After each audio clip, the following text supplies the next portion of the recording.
Good evening friends, कैसे हैं आप सब लोग। चलिए आज स्टार्ट करते हैं। Question number 1। आज हमारा क्वेश्चन है 0 तथा 6 का महत्तम समापवर्तक में से कितना है। 0 6 का में से यानी HCF। चलिए इस क्वेश्चन को करने से पहले हम कुछ कंसेप्ट जान लेते हैं। सपोज़ कीजिए कि मैं यहाँ AX और BX लिख देता हूँ। अब मैं आपसे कहूँ कि इनमें से आप मुझे HCF बताइए, तो आप इसका HCF क्या बताएंगे जो दोनों में कॉमन हो। दोनों में कॉमन क्या है आपके पास, X, तो इसका HCF हो जाएगा X। यहाँ भी कॉमन है और यहाँ भी X है। और इसी को मैं आपसे कहूँ आप मुझे इसका LCM बताएं, तो आप कहेंगे कि सर इसका LCM तो A into B into X, यानी जो कॉमन है वो तो रहेगा ही रहेगा और जो कॉमन नहीं है उसको भी लेना है। इसको शॉर्ट फॉर्म में हम कह सकते हैं LCM का मतलब होता है ले लो सब।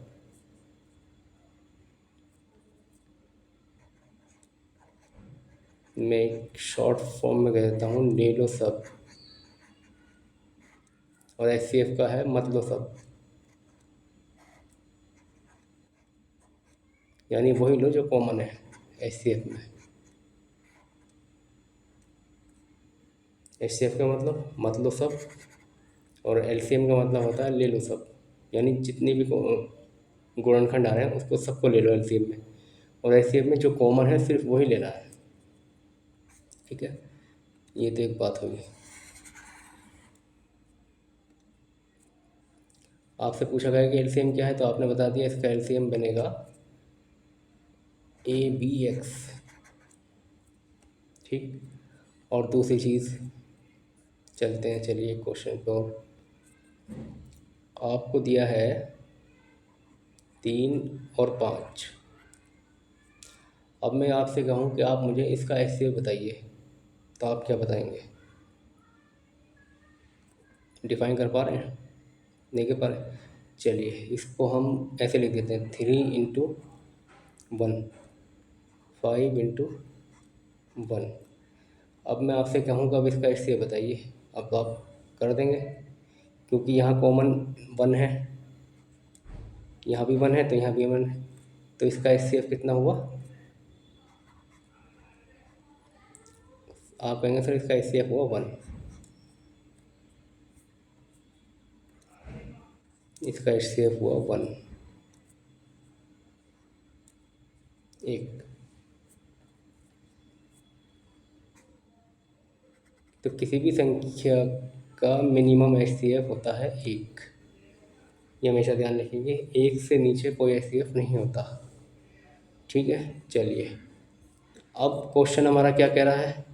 क्वेश्चन कह रहा है कि आप हमें 0 और 6 का HCF बताइए। चलिए हम इसे HCF को हम भाग से भी, गुणनखंड से भी और डिफरेंट से भी कर सकते हैं। चलिए भाग देते हैं 0, इसका मतलब क्या है 0 का, यानी 6/0। अब क्या ये डिफाइन हो सकता है, नहीं हो सकता, ये नॉट डिफाइन में जाएगा क्वेश्चन। आप छोटी बड़ी संख्या को छोटी संख्या से 0 से कैसे भाग कर सकते हैं। ठीक है, ये तो हो ही नहीं पा रहा, ये नॉट डिफाइन है इसका, आप डिफाइन नहीं कर सकते इसको। ठीक,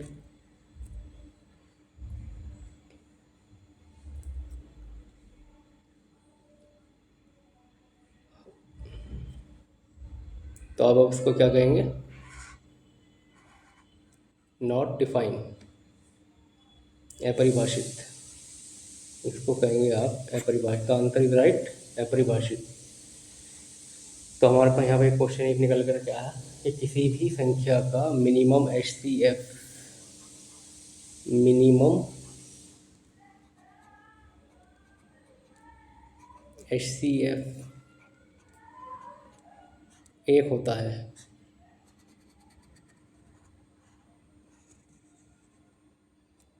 किसी भी संख्या का मिनिमम HCF एक होता है, तो आंसर इसका क्या हुआ? अपरिभाषित। आई होप आप समझ गए होंगे इस क्वेश्चन को। चलिए आगे चलते हैं सेकंड क्वेश्चन पे। क्वेश्चन है हमारा, दो संख्याएं हैं 5:6 के अनुपात में। यदि इनका महत्तम समापवर्तक 4 हो तो इनका लघुत्तम समापवर्तक कितना होगा? चलिए करते हैं। माना संख्याएं हैं, क्या मान लेंगे आप? दो संख्याएं 5:6 के अनुपात में, यानी 5x और 6x। माना संख्या है 5x और 6x। अब क्वेश्चन में क्या दे रखा है? यदि इनका महत्तम समापवर्तक 4 हो। अब आपको क्वेश्चन में HCF दे रखा है 4, तो हमें भी इन संख्याओं का HCF निकालना है। तो इसका HCF कितना हो जाएगा?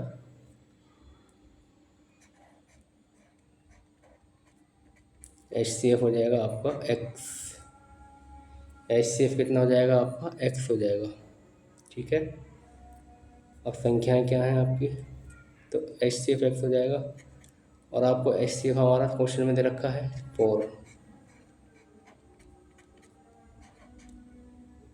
तो x बराबर आ गया आपका 4। तो ये HCF इस HCF के बराबर है, तो इसलिए x बराबर आ गया 4। और संख्या हैं आपकी 5 और 6। 5x बराबर 5 × 4 20। दूसरी है 6x × 6 × 4 6 चौक 24। अब क्वेश्चन कह रहा है इनका लघुत्तम समापवर्तक कितना होगा, यानी इन संख्याओं का लघुत्तम समापवर्तक कितना होगा। तो निकाल लीजिए 20 और 24 का लघुत्तम समापवर्तक। चलिए यहाँ निकाल लेते हैं। 20 और 24 का लघुत्तम समापवर्तक निकाल लेते हैं, कितना होगा। दो छोटी संख्या से ले लेते हैं। 2 एकम 2 2 धाम 20, 2 एकम 2 2 दूनी 4 12 दूनी 24, और 2 एकम 2 पंजे 10, 2 छक्का 12, और जो 2 तिया 5 का 5 ऐसे ले लेंगे, 2 तिया 6। तो हमारे पास संख्या क्या हुई? 2 दूनी 4 दूनी 8 पंजे 40 तिया 120। तो LCM हो जाएगा हमारे पास 2 गुणा 2 गुणा 2 गुणा 5 गुणा 3। तो ये हो जाएगा 2 दूनी 4 दूनी 8 पंजे 40 तिया 120। तो इसका आंसर हो जाएगा आपका 120। देखें आप इसमें ऑप्शन में 120 राइट इज आंसर। चलिए अब नेक्स्ट क्वेश्चन पे चलते हैं।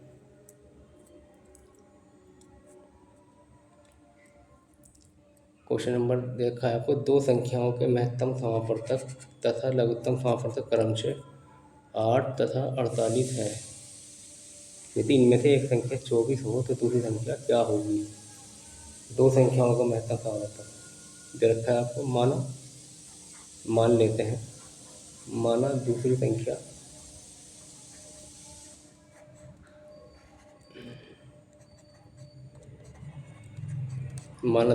आपकी क्या हो जाएगी? b मान लेते हैं।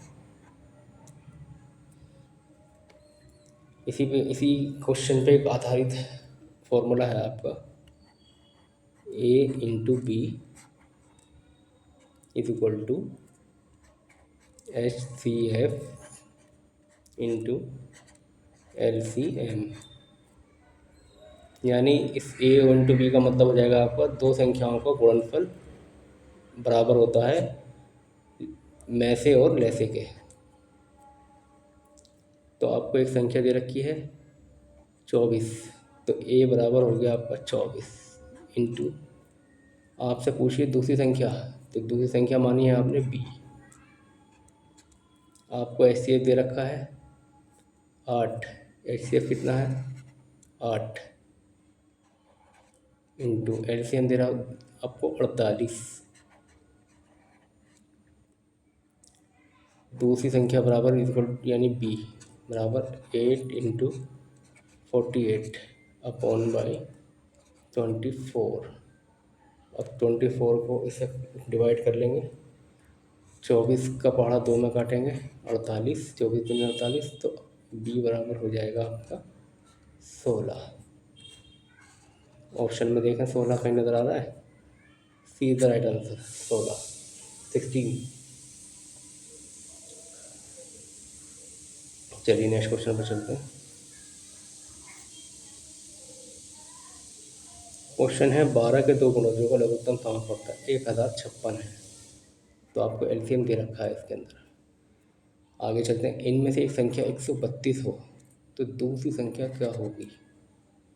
क्वेश्चन सेम है लेकिन इसमें एक कंडीशन है, 12 के दो गुणज। 12 के दो गुणज, चलिए मान लेते हैं। मानो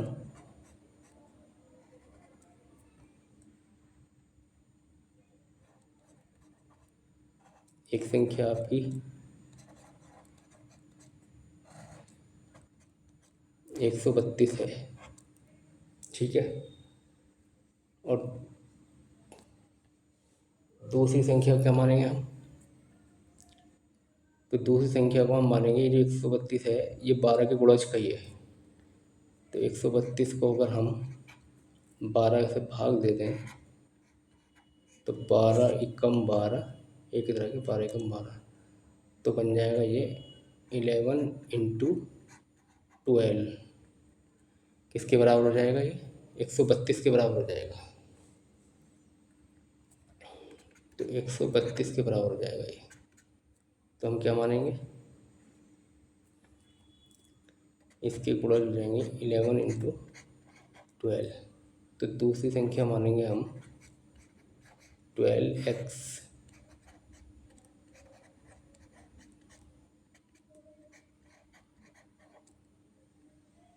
दूसरी संख्या क्या मानेंगे हम?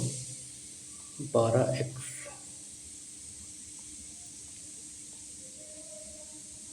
चलिए, तो हम इसका क्वेश्चन में दिया है लघुत्तम समापवर्तक, एलसीएम दिया है। तो एलसीएम ले लेंगे हम इसका, 12x और 132x का एलसीएम ले लेंगे हम। क्या लेंगे? चलिए 12 और 132 का एलसीएम ले लेते हैं।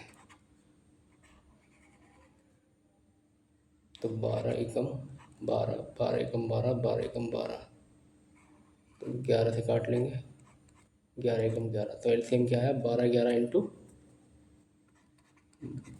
वही आंसर, तो 132 आ गया इसका एलसीएम। तो इन दोनों संख्याओं का एलसीएम कितना है? इन दोनों संख्याओं का एलसीएम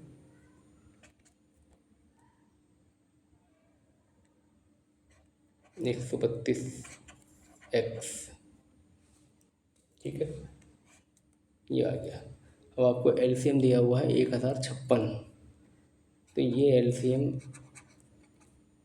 इसके बराबर रख देंगे हम 1056 के, यानी 132x बराबर 1056।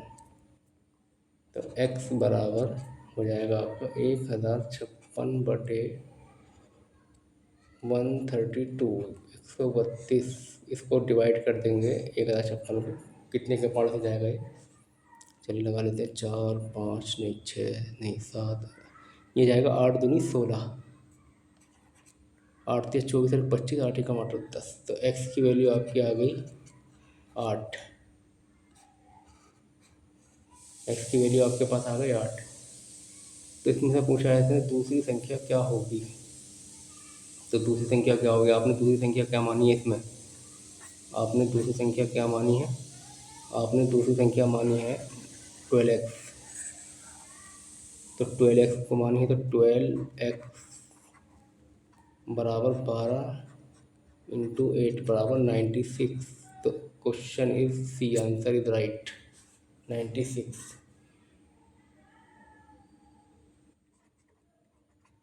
दूसरी संख्या 12 × 96। आई होप आप समझ गए होंगे। सिंपल से क्वेश्चन है। क्वेश्चन में जो पूछा है क्वेश्चन की लैंग्वेज को पकड़ कर चले तो आपको क्वेश्चन करना आसान हो जाएगा। जो कह रहा है उसको ध्यान से देखें। ठीक है गाइस, अगर आपको हमारी वीडियो पसंद आई हो तो आप अपने दोस्तों के साथ शेयर करें, और हमारे चैनल को अगर आपने सब्सक्राइब नहीं किया है तो उसको सब्सक्राइब करें, लाइक करें, शेयर करें, और कमेंट में ज़रूर बताएं आपको वीडियो कैसी लगी। तब तक के लिए धन्यवाद। मिलते हैं आपसे नेक्स्ट वीडियो में। Thank you.